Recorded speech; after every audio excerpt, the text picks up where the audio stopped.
লা লিগায় অসাধারণ পারফরমেন্স করছে বার্সেলোনা, যেখানে বার্সেলোনা গতকাল রাতে ভিলারিয়ালকে 5-1 গোলে হারিয়েছে।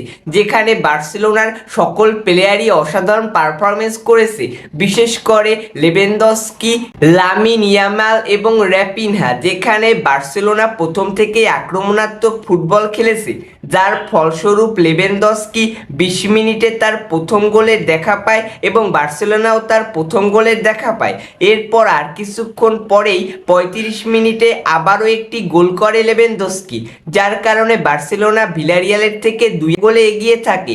এরপর ভিলারিয়াল তাদের প্রথম গোলের দেখা পায় 38 মিনিটে প্যারিস তার প্রথম গোলটি করে এবং ভিলারিয়ালও তার প্রথম গোলের দেখা পায়, যেখানে বার্সেলোনা 2-1 গোলে এগিয়ে থাকে। এর মধ্যেই হাফ টাইম হয়ে যায়। বার্সেলোনা এরপর আরও আক্রমণাত্মক ফুটবল খেলতে থাকে, যার ফলস্বরূপ 58 মিনিটে টরি তার প্রথম গোল এবং বার্সেলোনার তৃতীয় গোলের দেখা পায়। এরপর থেকে রাফিনহার পারফরমেন্স ছিল চোখে লাগার মতো।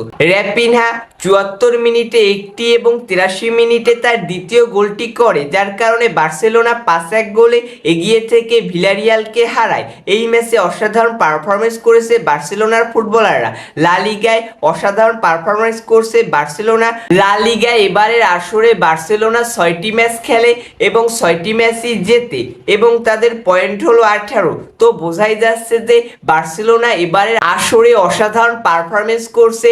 বর্তমান সময়ের শ্রেষ্ঠ একটি ক্লাব হলো বার্সেলোনা। তো তাদের জন্য অনেক অনেক শুভকামনা। আশা করি তারা সবসময় এরকম পারফরমেন্স বজায় রাখবে এবং তাদের ভক্তদেরকে আনন্দিত করবে।